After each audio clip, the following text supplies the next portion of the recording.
Arrested after orange paint was sprayed at Stonehenge by climate activists. I'll be joined by one of Just Stop Oil's supporters. All that to come and more here on the UK Tonight.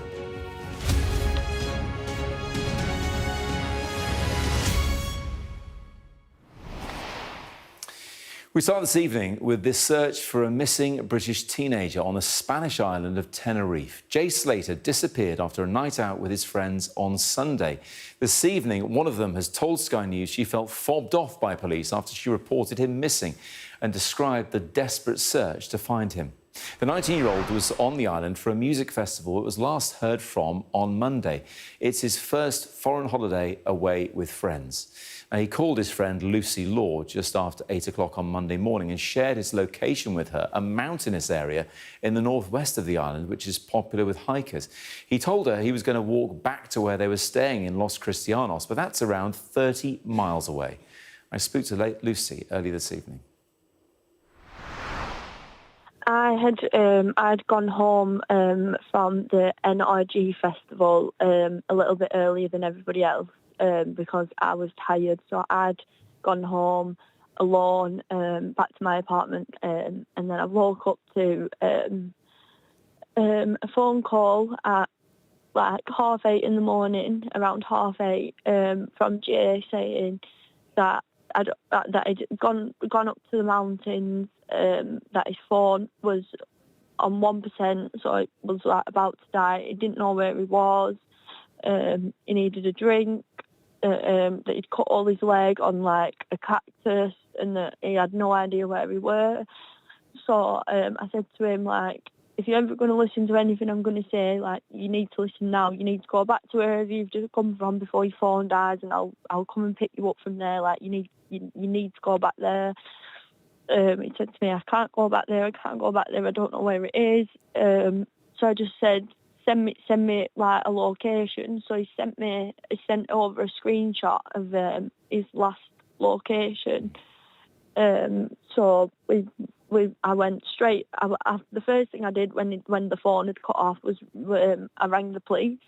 So I'd rang 911 and spoken to the people there, and they told me that they'd sent a helicopter out. But later on, I'd spoken to somebody who lived up in the mountains, and they'd said they hadn't heard any helicopters, which obviously if there was a helicopter out, they definitely would have heard it. So I think they just totally fobbed me off with that. I don't even think they did. So after like half an hour, I'd had no updates. So I rang back and I said, has the helicopter had any sightings of him? Has anybody seen him? Like, I'm really, really worried. They said no, they'd not seen anything, but they were like out looking for him. So I thought, right, I'm not getting anywhere with this phone call. Like, every time I'd ring the police, like, they just kept ending the phone on me, like they were just so unbothered by the full situation. So I thought, right, I need to get a taxi as soon as possible down to the police station and speak to them in person. So I got a taxi down to the closest police station. I was literally there within the hour of the phone call. So I'd gone in, I said, I really need to report somebody missing. But I said, it's not like they're just missing around here, like he's missing in a very like abandoned place. There's nothing up there, it's just mountains. She gave me a piece of paper that said that I needed to go online, fill in a form, and then within 48 hours I'd receive a code, and I'd bring the code back to the police station, and then I could file a report. I said, within 48 hours, like, it could be fatal. I said, this needs reporting like now. So we'd come up, but there was literally no sign of him anywhere. Like, we drove around all day. There was literally nothing, no sign of him. I went into a restaurant that was halfway up on the viewpoint.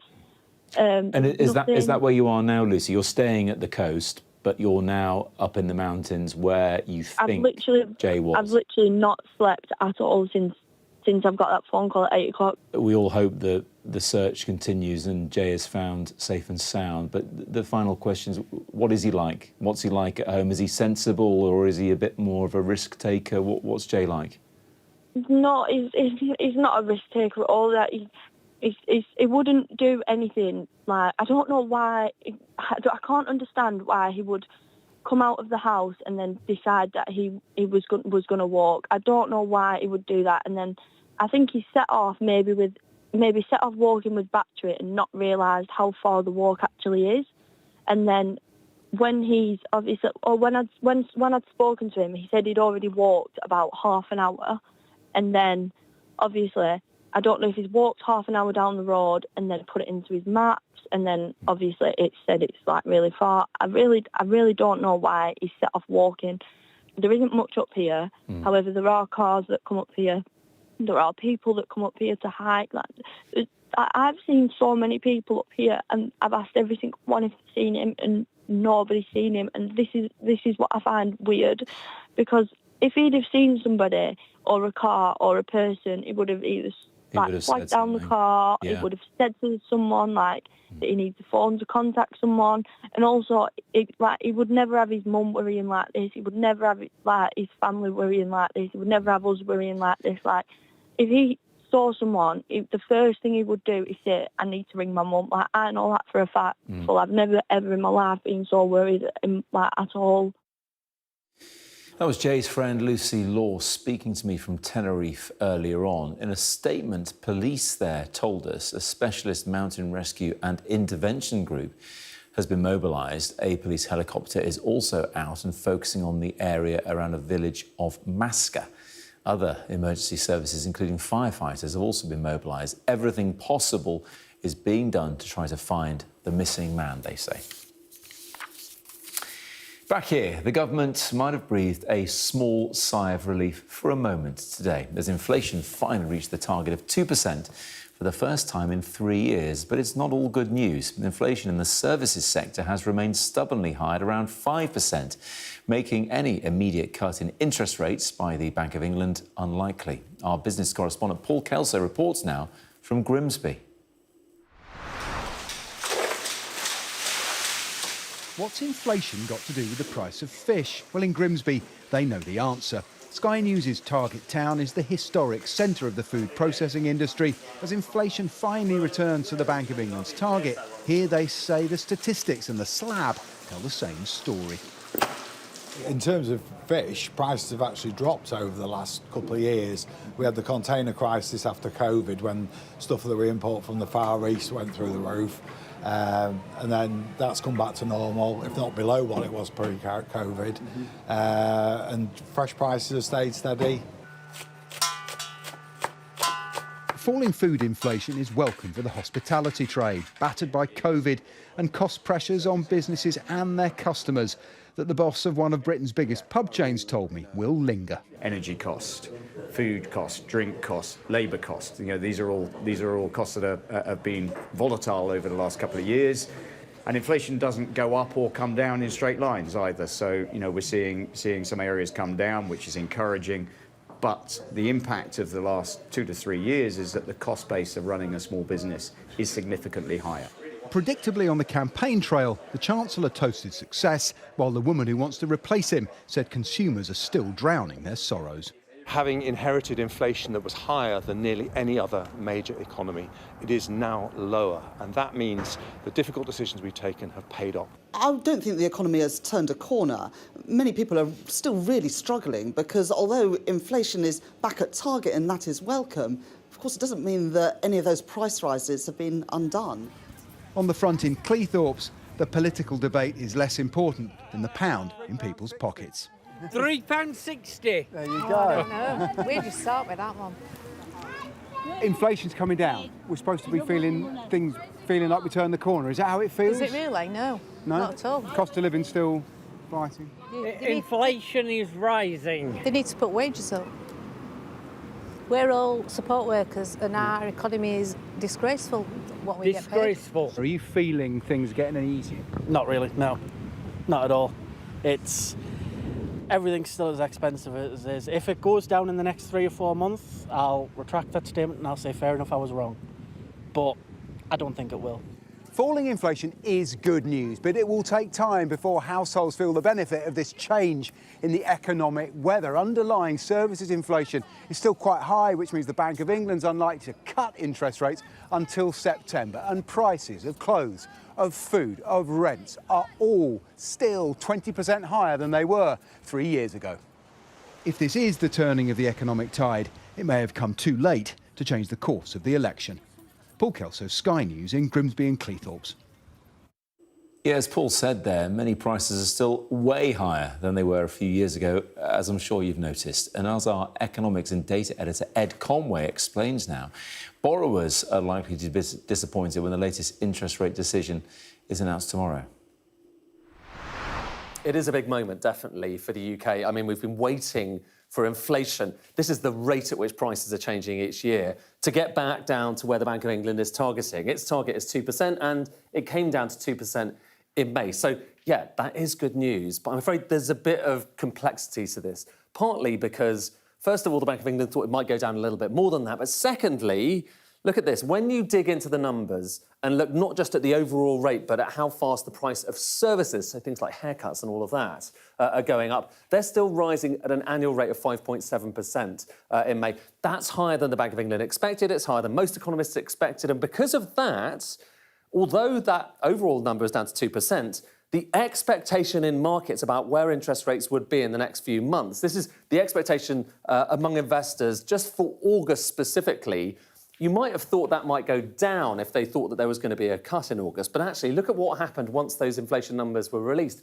That went up. And actually now the probability of there being a rate cut in August, according to investors, is down to 40%. So that's a big shift. It's worth saying, though, when we're talking about the cost of living crisis, there's so much focus on this. That number I showed you a moment ago, inflation, this is the rate at which prices are changing each year. But if I just take the same data and look at it not in terms of the annual rate increase, but just the level, look at this, same data, same period, OK? And you can see that prices go up and up and up and up. That's kind of normal inflation, more or less. But that's the cost of living crisis. You see things went from there to there pretty sharply. When we talk about inflation and when the Prime Minister says, look, it's great because we're back to normal levels of inflation, we're mostly focusing on the difference between that point, and that is 2%. So we're back to 2%. But for a lot of people, what really the feeling they've got in their pockets is about the difference between there and back down there. And when you look at that, that is actually 20%, a bit over 20% now. So that is the cost of living crisis. We're still feeling it. But worth saying, there's another factor here, which is that earnings have also been going up. The difference is, although they've been going up over that period, and this is just kind of starts, the two lines start in the same place at the start of the cost of living crisis, earnings haven't yet caught up. They're still a little bit below prices. And so that explains perhaps why we're all still feeling that pinch. We certainly are, Ed. I'm joined now from Edinburgh by consumer finance specialist Sarah Pennells and Nick Till, owner of Riverhead Coffee, which has stores in Grimsby and Cleethorpes, which, of course, Sky News is focusing on in the run-up to the election. Nick, if I can come to you first, how do you feel both about today's figures and also what Ed explained there about prices actually being 20% higher than they were at the start of the cost of living crisis? Yeah, I think that's the thing that we feel, definitely, is like the bigger increase is what's affecting us. So in terms of things like stock price, prices that have increased, obviously wages have increased, things like our power bills and all those things that have gone up significantly. And the amount that we can increase our prices, we can only do that to a certain extent because we don't want to alienate our customers. So we're swallowing still quite a lot of those. So that's the bit that we're feeling. The 2%, okay, it's great to hit a target, but it's still not where we should be, really. Nick, if I was in Grimsby tomorrow and popped into Riverhead for a flat white, being, a Southern media type, how much would it cost me? $3.35. And what was it before the cost of living crisis? It would have been $2.95. So that is more than 10% up. What do your customers say? We've done that slowly and gradually over a period of time. What we're seeing is we still have our same customers that are coming in. They're just potentially they come in a little bit less often, and they maybe spend a little bit less. So maybe before they buy it, they'd always buy a coffee and a slice of cake or a little bit of something else. More often than not, they maybe just buy the coffee. So we are seeing less spending, although they are supportive. So, we do appreciate that a lot. Yeah, absolutely. And Sarah, that is being repeated across the economy, small businesses like Nick's, even big businesses as well, all businesses seeing people spend a little bit less, be a little bit smarter about where they're shopping or just giving things up. Yeah, that's right. I mean, I think people are cutting down on their day-to-day spending, and we've been doing research into the cost of living for 2 years. And what we saw in our most recent research was that people are spending on average about £523 more a month on their household bills compared to a year ago. Now, that's a huge rise, and it's affecting different groups in different ways. So, to get the same stuff, by the way, not just because they fancy being a bit luxurious. Yeah. In fact, they're buying less. They're telling us they're buying less food. They're trading down in terms of buying cheaper brands. They're sometimes skipping meals. And as Nick's been saying, people are cutting down on the treats, on the things they would have otherwise bought as well. Now, that kind of increase, yes, it is good news that inflation is down to 2%. But as we were hearing earlier, that doesn't mean prices are down. And we're finding that, 1 in 5 people are telling us that they're overdrawn either regularly or from time to time. Lots of people have been using their savings and don't actually have any money to fall back on. So for groups of people, particularly people who are renting privately, people with young families, for example, they are really struggling. And yes, it's great that prices aren't rising by as much as they were and as quickly, but it's not really time for people to really feel much better in terms of their day-to-day finances. Yeah, still going up. It makes you wonder if a bit of deflation wouldn't be a bad thing right now, Sarah. Well, I think that the inflation versus deflation is probably one for the economists to really unpick. But I think in terms of how people feel, I think probably stability is something that people would really like. Plus, as we were hearing earlier on, more rises in their wages. But we know that mortgage rates, so what we're going to hear from the Bank of England tomorrow, is going to be something people really keep an eye on. Not just those people who've got a variable rate or whose fixed rate deal is coming to an end. Our research is showing that it's private renters who have been squeezed the most, not because they've necessarily seen the biggest rise in terms of pounds, but because their income tends to be lower than those people who are buying a house. As a percentage, it's a much higher rise. We're finding those people also are very worried about rises in rents, and some feeling quite ashamed about their inability to cover their costs. I think the effects of rising prices at whatever rate go far beyond people's day-to-day money. We're also finding that people are telling us they may be thinking differently about having a family. So 1 in 10 said we're thinking about maybe delaying a family, having fewer children. 3/4 say their retirement plans have been affected. So I think it's going to be quite some time down the track before we really see the effect of these 2 years of higher costs and bills. Yeah, huge knock-on effects. But, Nick, the other thing to talk to you about is the cost of wages. We saw there, you may not have seen it, but Ed Conway's graph there showing that wages haven't been keeping pace with inflation. When you're running a small business and things like the minimum wage are going up, what does that mean for how you crunch the numbers, how you balance the books? Well, again, it's something that that we as a business have to make a decision about how much of that we absorb ourselves. But obviously that makes a huge effect on our profit. So what we've done is we've actually changed a little bit in terms of our operational procedures so that we can actually have less staff working, although that does mean that the staff that are working do work actually harder. So, and then you want to try and remunerate that in a way so that they feel like they're being rewarded for that hard work. But it has been very, very difficult, that. So in terms of using people, having people work for you, trying to get more for less, basically? Well, it's not necessarily more for less, but it's just making sure that everyone's, working efficiently, making sure that we've got different ways of doing things. So we have more food prepared ahead of time. So we're using quieter times to prepare ahead so that at our busiest time, we've actually got lots of food that can go out quicker. Then therefore we can serve people faster. When it comes to the business, is there something at the back of your mind thinking we're going to come out of this tunnel, there's going to be a light at the end of it, there's going to be better days ahead? I mean, I think as a business owner, you have to always be optimistic about that because, at the end of the day, like we all choose to be business owners, for a better life for ourselves and to be able to look after people in our family and our community. So I think that, yes, I hope so. I think there's things that can be done that could be done to help small businesses. So I hope that's what our next government are going to do. Well, yes, we don't know who that's going to be yet, but we'll have some news on the polls in just a second. Before we do, though, Sarah, if I can just finish off with you. People will remember being told to hold their nerve when it came to wages, because if wages go up, then we get that inflationary spiral to do with that. But they're sick of it now, aren't they? And wages are not keeping pace with inflation. Could things change there? Yeah, as you say, I think people are really struggling. On one level, I think we've sort of got used to the fact that it isn't so much a cost of living crisis anymore. It's sort of high bills are now business as usual.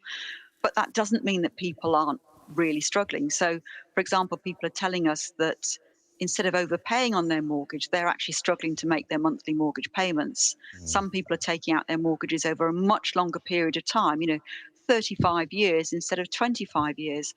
So there are some really tough decisions that people are making, from day-to-day spending, eating out, buying clothes, buying their daily, their daily or weekly shop, through to, as I said, these longer term decisions, making a decision about having fewer children or not having children, or delaying having children, or, as 1 in 20 people told us, putting off retirement by 4 years. Those are big life decisions which are going to have a huge, profound effect on people for years to come, after, hopefully, the cost of living crisis is over.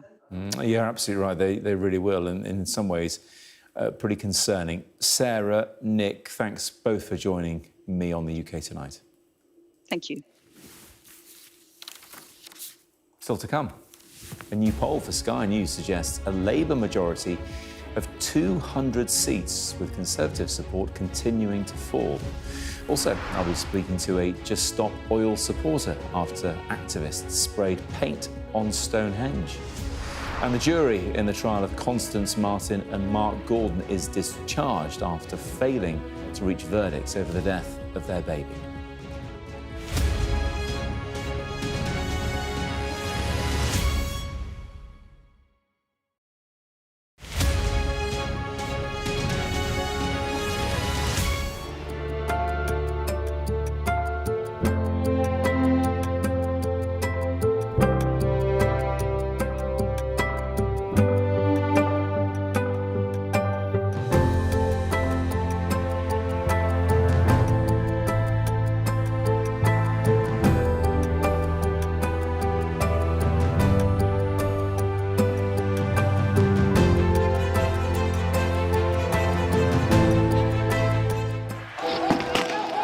breached the road. There is a lot of gas being fired all around us. शांति से इनको समझाओ वरना ये हम लोग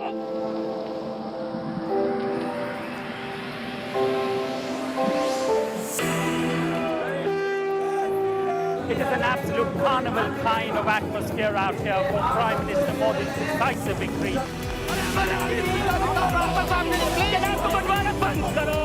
These students are defying the prohibitory orders, and now they're going to be arrested. We aim to be the best and most trusted place for news. The roads have been inundated. The only way out is to get people by boat. What is feared that over 200 people might have died because of these landslides. This on any given day would have been bustling with people, but today it's absolutely deserted. This is one of the most sensitive areas of northeast Delhi where there's been clashes. I'm Neville Lazarus and I'm Sky's reporter based in Delhi.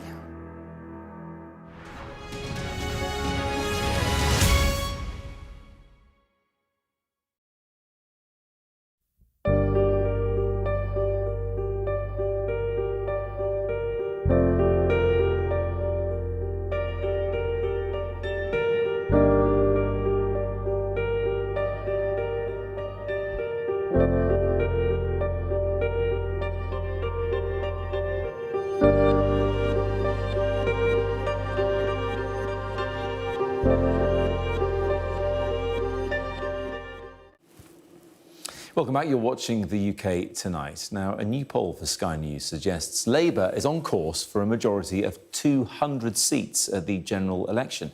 The projection from YouGov shows support for the Conservatives continuing to fall, suggesting they'll slump to the lowest number of seats since the party was formed. Our deputy political editor, Sam Coates, has been looking at the numbers. The second of three huge polling projections. Records are going to be broken if this projection turns out to be right. Let's look at the headline. A Labour majority of 200 seats. The biggest majority since the Second World War, bigger than Tony Blair in 1997.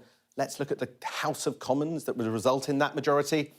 And here we have a commanding number of Labour MPs. 425, record-breaking for Keir Starmer. Look at this, another record in the other direction for Rishi Sunak, down to 108. The SNP over there, well, they go down 28 seats to 20 compared to 2019. John Swinney there. The Greens would double their representation, taking a seat off a Labour shadow cabinet member, interesting, in Bristol, Thangam Debonair. Now look at a couple of the biggest winners in this polling projection. So Edward Davey, they got 11 seats in 2019. They're on 67, a huge result for his team. And Nigel Farage. He has shaken up this race by becoming leader of Reform. He's on 5 seats. That party didn't exist at the last election.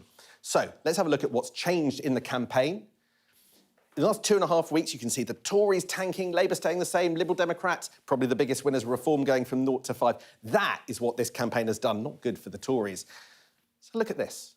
These are the big winners. And this man, possibly the biggest winner of all. He is standing not only as Reform leader, but also to be elected in the Essex seat of Clacton. And he looks like he's going to win. Not just win, knock it out of the park. Reform on 45%, Tories on 25%. Now, if this man comes in order to represent Reform UK, he's going to leave. Look at all these people. Here are 15 of the 27 members of the current cabinet who are standing in the next election. These are the ones that are projected to lose. And as you sweep across, you can see Jeremy Hunt and Penny Mordaunt and Johnny Mercer. All of them are projected to lose. So you can see there the scale of the change that we're heading towards. So let's look at what the political map might look like. This is Boris Johnson's Britain from 2019. Look at all the blue. Now look at this. This is what YouGov projects the political map is going to look like. So much less blue, huge amounts of red. The red wall almost back. Yellow, Liberal Democrats down in the southwest. That is a huge redrawing of the way our politics works if July the 4th turns out anything like that map. 2 weeks tomorrow to vote. Next, the jury in the trial of Constance Martin and Mark Gordon has been discharged after failing to reach verdicts over the death of their newborn daughter. The couple went on trial in January after their daughter Victoria was found dead last March. Our correspondent Ashna Huranag is here with me now. Ashna, what happened today? This has been a trial that's been full of delay, disruption and so much drama, it has to be said. After deliberating for some 72 hours and 33 minutes, the jury in this trial, made up of 5 women and 5 men, decided they couldn't reach a verdict and were therefore discharged from their duty. They took their seats over 5 months ago. You referenced it there, January, the 25th of January. And in that time, it's been such a complex case, full of disruption, as I say. They've asked in that time 182 questions during that trial, gives you a sense, really, of how complex the case was. Yes. It was listed only to last 6 weeks' time. So the fact we are now into summer, an entirely different season, is quite incredible. 37-year-old Constance Martin, Mark Gordon, now 50 years old. Both of them have now had birthdays in the duration of this trial.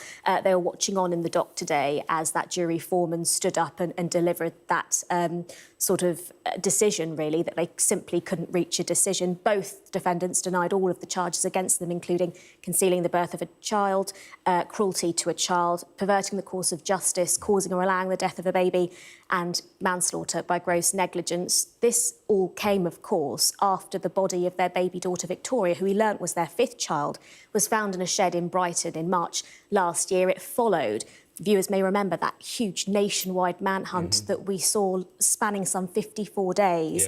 Yeah. Today in court, as I say, Constance Martin and Mark Gordon both in the dock in court 1 today.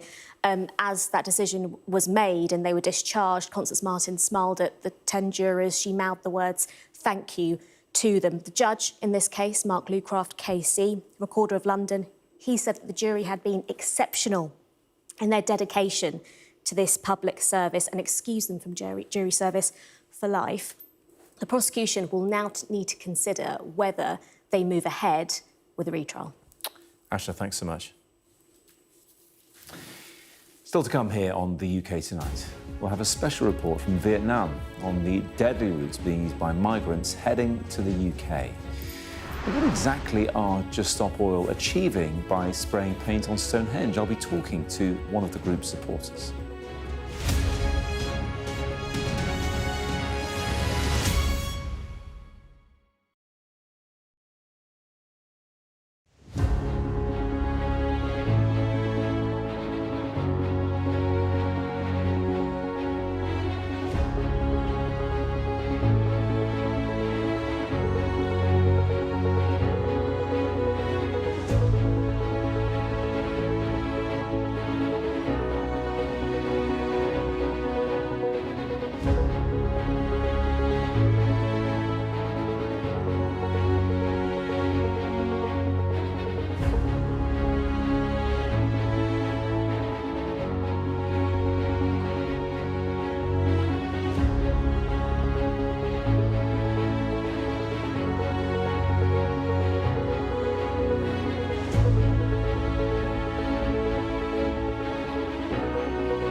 Almost 900 people arrived in the UK by crossing the Channel yesterday. That's the highest number of the year so far. More than 12,000 people have made the journey in 2024, the highest level on record for this point in the year and almost 20% higher compared to last year. Sky News witnessed dozens of migrants starting the journey from northern France yesterday, with French police seemingly powerless to prevent them boarding the boats just metres from the shore. On this side of the Channel, we saw border force boats bringing people into Dover, many of them babies and children. Now, thousands of miles away in Vietnam, Sky News has uncovered the deadly routes people are taking to Europe and onto the UK. Between January and April this year, Vietnamese people made up 20% of recorded arrivals crossing the Channel on small boats. They enter Europe using legal working visas before making their way to the UK illegally. Our Asia correspondent Cordelia Lynch has this special report. In these fields, some carry a hidden hardship. Secrets of exploitation and loss. We're in Vietnam to show you the dark reality of an extensive trade in human cargo. Our story starts where not even death can deter those desperate to get to the UK. We're on our way to north-central Vietnam, where the vast majority of those making the perilous journey to the UK come from. We want to try and understand better the dynamics behind it, not only why they're doing it, but how they're doing it, and critically, who is making it happen. This is Do Tan, a rice farming commune touched by tragedy. It's home to some of the 39 Vietnamese victims suffocated to death, found in the back of a lorry in Essex nearly 5 years ago. There's loads of them. There's immigrants in the back, but they're all lying on the ground. Okay, are they breathing? I don't think so. Among them was 32-year-old Le Van Ha. His family paid more than £30,000 for that fatal journey, and they're still paying off the loans. The financial situation is very difficult. We still have a lot of debt. We've borrowed money from so many relatives. It was his dream and his choice to leave. He urged us to pay the agents. He told us he'd follow his friends to the UK and make money. Why are so many people leaving? In the countryside, there are hardly any jobs. That's why they ignore the risks and go. They know there are dangers and difficulties, but they go to change their lives. And you can see the benefits of hard work at home and abroad here. Golden gates, statement statues, so many lavish homes. It's now known as Billionaire Village. A place once poor, now populated by mansions built from the money sent back by those who left here to work overseas. That journey can be perilous and fatal, and yet it is the reward, not the risk, they remain focused on. There are signs dotted all over, advertising a chance to study and work in Europe. And some are perfectly legal schemes people pursue. Others are far from it. We're about to show you a brazen trade in people smuggling. And it begins with a phone call to an agent openly advertising trips to the UK online. Anh là 3 tháng thì trong đấy sẽ thời gian chờ cái visa để bay sang Hungary ấy thì nó sẽ mất khoảng 2 tháng. He's offering to take people to Hungary on legal work visas, but he says they won't actually work. It's just a ruse to get into Europe and eventually the UK. Người bên này sẽ dẫn em đi và đón em ở Pháp luôn. Tức là trên các chặng đường thì sẽ có người của bên anh đưa em đi mà, chứ không để em đi tự do của mình được. What he's suggesting is illegal, and he's charging over £20,000 for it. Nếu mà em đi sang đến Anh luôn thì bên anh đang làm cho khoảng 650 triệu. Pháp của anh thì bây giờ sẽ phải đi theo đường tàu thủy. Nó mất khoảng 5 tiếng này. He says he got 53 people to the UK last year alone.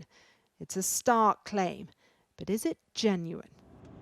We're on our way to meet with the agent. We've got no idea how open he might be or how suspicious. He may well be just the start of a vast network of people, but we're hoping that he'll give us some valuable insight into a world largely hidden from view. We're posing as British expats, interested in getting a nanny to the UK, secretly filming the exchange. He quickly reveals pictures of more than 20 Vietnamese men and women camped out in a forest. They just arrived in the UK. They are in the UK now. Thời gian di chuyển từ Việt Nam sang đến Anh là từ 7 đến 10 ngày. He then suddenly presents work visas for Hungary, used, he says, to first get into Europe. He also shows us the type of boat they take from France to the UK. He calls it a canoe. How many people will be on the canoe and how big is it? I have seen some people die.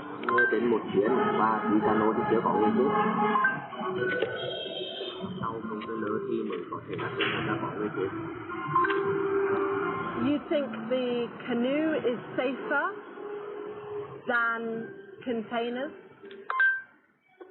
I ask what happens if the police stop them. Do you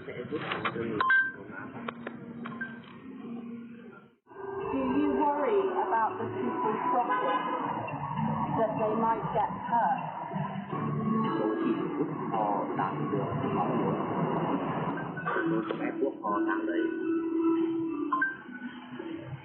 But these agents are often the start of a spiralling cycle of loans and debt. Even those migrants who start out working legally, plugging labour shortages, are often pushed or duped into more dangerous, forbidden routes to pay off the money they owe. What do you know about what Vietnamese migrants are experiencing once they're in the UK? That is where you have the instances of human trafficking where they are actually bought and sold, because that's the final destination, where you have physical beatings, you have slavery, they're locked up, they're not allowed to go anywhere. For women and girls, there's a lot of sexual abuse, there's opportunistic forced sex work. You know, to just frame it as illegal migrants misses the entire journey, the entire story, the entire context of why the Vietnamese even exist or end up in the UK in the first place. The shores of northern France are where many make their final and often fateful last push. The UK, the intended dream destination for some, the last resort for others. And for so many, the start of something impossible to escape. Cordelia Lynch, Sky News, Vietnam. And immediately after this programme, The World with Yalda Hakim is in northern France for more on the migration of people heading across the Channel. Back here, 2 people have been arrested after Just Stop Oil activists sprayed Stonehenge with orange powder paint earlier on. Videos posted on social media showed members of the public trying to stop them when they approached the ancient monument earlier on today. Just Stop Oil says the campaigners involved are a 73-year-old man and a 21-year-old woman. We can speak now to Ben Larson, who is a Just Stop Oil supporter. Hi, Ben. If I said to you, what does this achieve? I know you would say to me, it gets people talking about it, and here you are on Sky News doing just that. But beyond that, defacing ancient monuments and artworks and letting things off at weddings, is there a risk that you just irritate people? Hi, Matt. Well, first off, thanks for having me on Sky News here tonight. You're welcome. Why do we do what we do? It's because it gets us on programmes like this. And more importantly, it puts this agenda at the top of the British media where it belongs.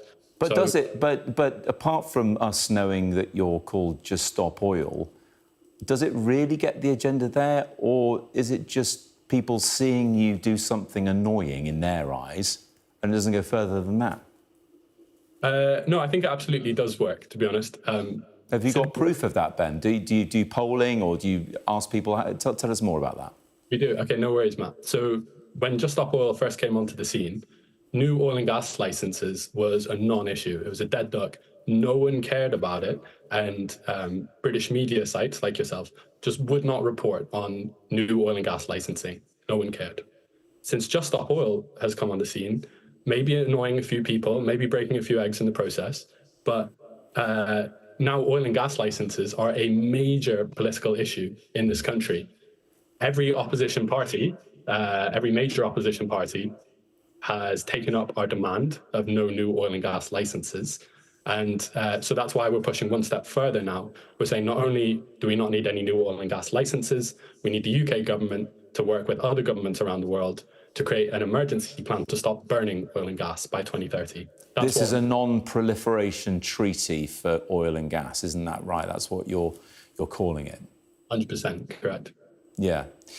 Why these tactics, though? I appreciate the end message, and a lot of people have an awful lot of sympathy about that. They understand, they agree with you that we're in a climate crisis. They know that fossil fuel burning, for the most part, unless people tend to deny that, but most people think, yes, that's correct, and we will see what happens this summer. But it's the tactics they have a problem with. Why these tactics in particular, which for the most part amount to criminal damage?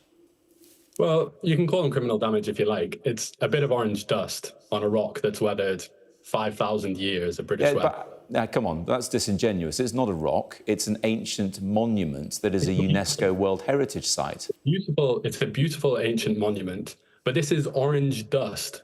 It's orange dust on stone. All that we need to do is wait for it to rain, and all this will be washed up. And this has been the 18 wettest months on record. So we're not going to have to wait very long even. Ben, how do you pay for the paint? It's corn flour. Corn flour, despite being in a cost of living crisis, still isn't too expensive.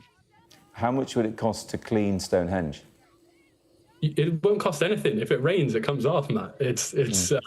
I'm afraid the criminal damage aspect of this is really overplayed. Yeah. But your protesters have been arrested nonetheless. Yeah, the protesters have been arrested. Just Stop Oil always does accountable actions. So that means we don't run away from the consequences of our actions. The brave people who took these actions today, a geography student and an elderly Quaker, they took these actions because they're desperate. They know what the UK government either doesn't know or doesn't care about, which is that new oil and gas is collapse. So that means new oil and gas means crop failure, it means floods, it means wildfires, it means devastation, it means a breakdown of law and order.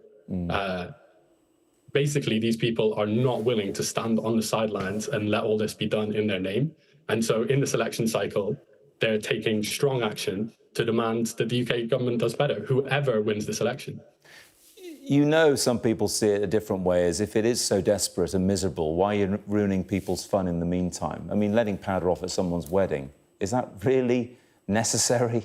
This is a really interesting take. So in mainstream British news now, we have the idea that you just put forward that we are in a catastrophic existential emergency, but that the smart thing to do is actually just have fun in the meantime and not try and take any action to divert the course. I need to understand this a bit better, Ben. Are you saying we should all basically live in hair shirts until the problem is solved? No, you and I both know, Matt, that living in hair shirts won't solve the problem. Stopping oil and gas burning in extraction will solve the problem. Like, no matter how people try and spin this, it's super easy to understand. Oil and gas is a problem. If we keep on burning oil and gas, we're going to die. So we should stop burning oil and gas. But there's no spin. There's just trying to understand the tactics separate from the end message. And I think what you're saying is the end justifies the means. I think it's unwise to get hung up on tactics when the core... But people do, and they could become a distraction from what your message is. Do you realise that? Well, Matt, I would say as a media organisation, that's your business to try and make sure that people understand the cause of why we're doing what we're doing. The cause is existential threat. The cause is social collapse. And if you want to talk about orange dust on a rock, you can go ahead and do that. It's your prerogative. But as what I'm interested in is people who understand the severity of the crisis, taking action. And anyone who wants to do that can go to juststopoil.org, sign up for action, and we'll get you one of those orange spray paints. We are interested in finding out why you did it and what's it about, and that's why you came on this evening. Ben, thank you. Thank you, Matt. Still to come here on the UK Tonight. We'll tell you about the enormous flower causing a huge stink at Kew Gardens and why huge crowds are rushing to see it in bloom. Scotland's must-win game at Euro 2024 is underway. We'll have the latest as they look for a much-needed victory against Switzerland in Cologne this evening.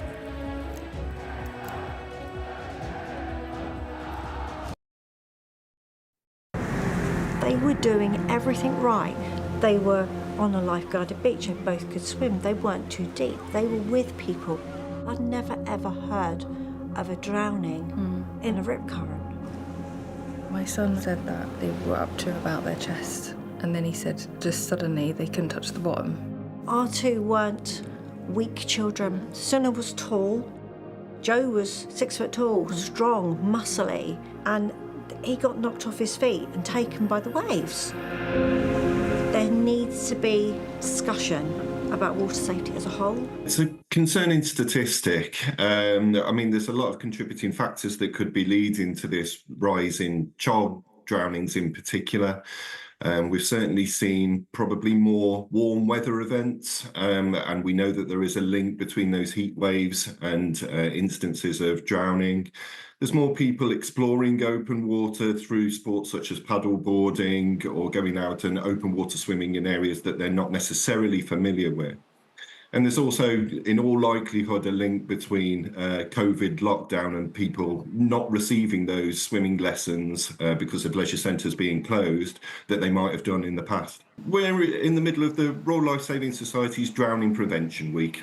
And that's all about learning the water safety code in order to keep you and your family safe, really, around water. And that's about stopping and thinking, assessing the situation before you enter the water, immerse yourself slowly to protect against that cold water shock. It's about staying together, not to go out swimming by yourself, but to make sure that there's somebody with you in case somebody does get into trouble. Dial 999, so don't follow somebody in that you see in trouble, because actually that can exacerbate the problem and create more casualties. And then finally, float. And that's about getting onto your back in the starfish position, saving energy and awaiting rescue in the right way. The strapline of the Royal Life Saving Society is about enjoy water safely. So we don't want to put people off going into the water, whether that be at the coast or indeed inland. But certainly when there's youngsters involved, then we're conscious that issues can happen.